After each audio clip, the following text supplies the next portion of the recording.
বুজি নাপায়। ইয়াতে এজন নেতা আছিলে আপোনালোকৰ অতি মৰমৰ, আৰু প্ৰতিটো সময়ত তেওঁ আমি শুনিছিলো দেখিছিলো, প্ৰত্যেকটো সময়ত তেওঁ আপোনালোক বিলাকৰ ওচৰত দুখে সুখে আপোনালোকৰ লগত আছিলে। আৰু সেইজন ব্যক্তিক সেই সময়ত অসম গণ পৰিষদখনৰ নেতাসকলে, সেই সময়ত ছাত্ৰ নেতাসকলে, সেই সময়ত আলফাই আপোনালোক বিলাকক মৰম দিয়াৰ কাৰণে, আপোনালোকৰ লগত থকাৰ কাৰণে সেই সময়ত সেইজন নেতাক গুলি আহিছিল। কিন্তু ভগৱান আল্লাহৰ আশীৰ্বাদত গুলিয়ে কিন্তু তেখেতে একো কৰিব পৰা নাছিলে। তেখেতৰ নাম আজি স্বৰ্গত আছে। তেখেত আল্লাহৰ ওচৰত আছে, ভগৱানৰ ওচৰত আছে। তেখেতৰ নাম প্ৰয়াত ভূমিধৰ বৰ্মন ডাঙৰীয়া। আজি কংগ্ৰেছৰ নেতাসকলে প্ৰত্যেকটো মুহূৰ্তত গালি খাই থাকিব লাগে। কি বুলি গালি পাৰে? কংগ্ৰেছ দলৰ সৈনিকক আমাক গালি পাৰে, আমাৰ দিগন্ত বৰ্মন ডাঙৰীয়াক গালি পাৰে, আমাৰ কংগ্ৰেছ দলৰ নেতাসকলক, আমাৰ কৰ্মীসকলক গালি পাৰে। কি বুলি গালি পাৰে? যে কংগ্ৰেছ দলটো হল মুছলমানৰ দল, কংগ্ৰেছ দল হল লুঙ্গি টুপি দাড়িৰ দল। এইসকলে নাজানে, এই ধুৰন্ধৰ বিলাকে, মই ধুৰন্ধৰ শব্দটো কৈছো, এই ধুৰন্ধৰ বিজেপি এজিপিৰ নেতাবিলাক, এইবিলাকে নাজানে যে এইখন অসম শংকৰ আৰু আজাদ ফকীৰৰ অসম, এইখন অসম অনৈক্যৰ মাজত ঐক্য বিৰাজ কৰা অসম। আজাদ ফকীৰ আৰু শংকৰদেৱৰ মাজত ভাগ ভাগৰ ৰাজনীতি কৰিব খোজে এইসকল। ৰাম আৰু ৰহিমৰ মাজত এই মিলাপ্ৰীতিৰ অসমখনক ভাগ ভাগ কৰিব খোজে এই অসম গণ পৰিষদ দল আৰু বিজেপিৰ নেতা পালি নেতাসকল। কিন্তু কংগ্ৰেছ দলে কেতিয়াও এই ভেদাভেদৰ ৰাজনীতি নকৰে, আগতেও কৰা নাছিল, এতিয়াও নকৰে, আৰু ভৱিষ্যতেও সংখ্যালঘু ৰাইজৰ ওচৰত তেওঁলোকে যিমানেই যি নকৰে, কংগ্ৰেছ দল আপোনালোকৰ লগত আছিলে, আজিও আছে, ভৱিষ্যতেও থাকিব।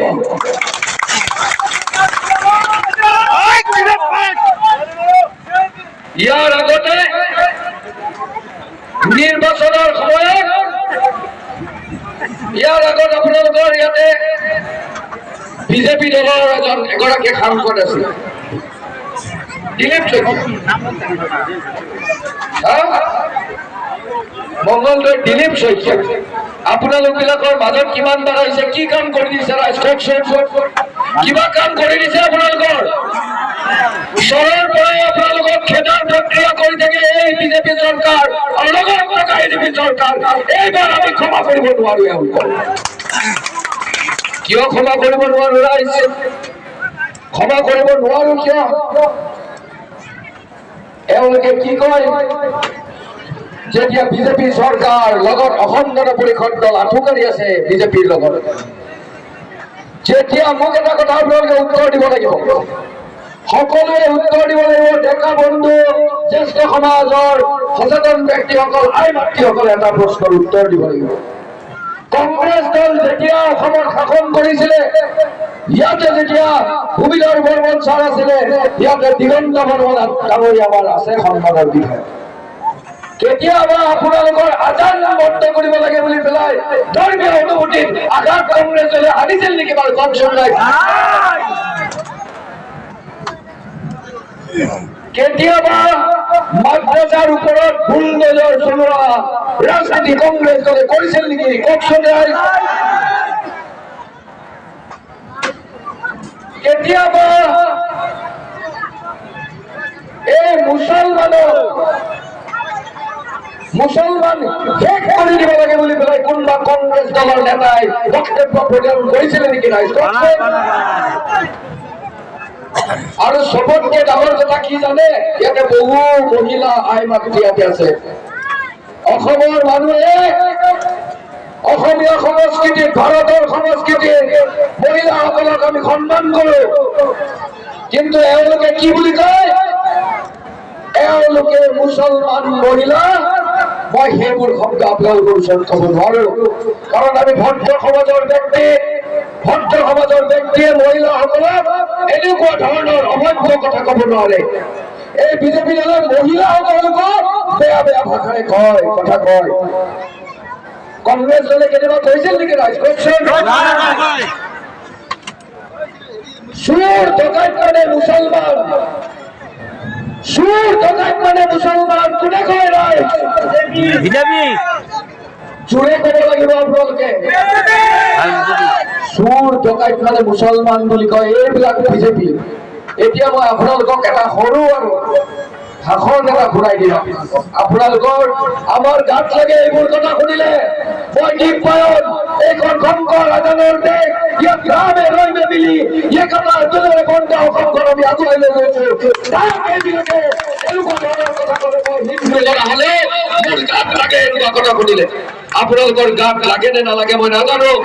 এইবাৰ 7 মে'ত আপোনালোকে কিন্তু ভোটদান কৰোঁতে এটাও ভোট যাতে নিজৰ যদি আপোনালোকৰ শৰীৰত তেজটো আছে এটাও ভোট বিজেপি এজেপি নিৰ্দলীয় তাত পৰিব নিদিব। কাৰণ মই আপোনালোকক ভাষণ শুনোৱা আছে। মই যি ভাষণ দি আছো তাৰ লগতে বিজেপিৰ নেতাসকলে কি ভাষণ দিয়ে এবাৰ শুনক। कि आपने 600 मदरसा बंद कर दिया, आपका इरादा क्या है? ये बोला भैया मैं अभी 600 मदरसा बंद किया हूँ, लेकिन मेरा इरादा है सारे मदरसा बंद कर देने का। वो मेरा इरादा है। इस्लाम को मैं खत्म कर दूंगा, खत्म हो जाना चाहिए कोरोना जैसा। शुरू बने मुसलमानों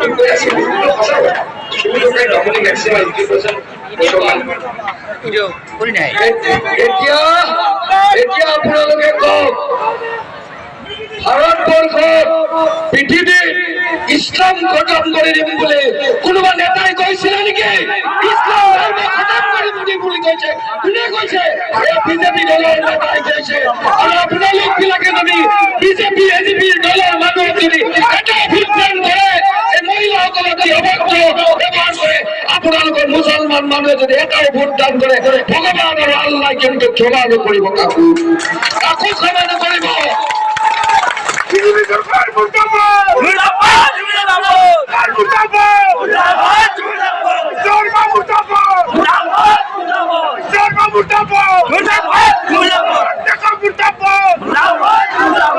আমি কোনখন অসমৰ ডাঙৰ দীঘল হৈছো, মই এতিয়া মোৰ কথা দুটামান কম আপোনালোকক।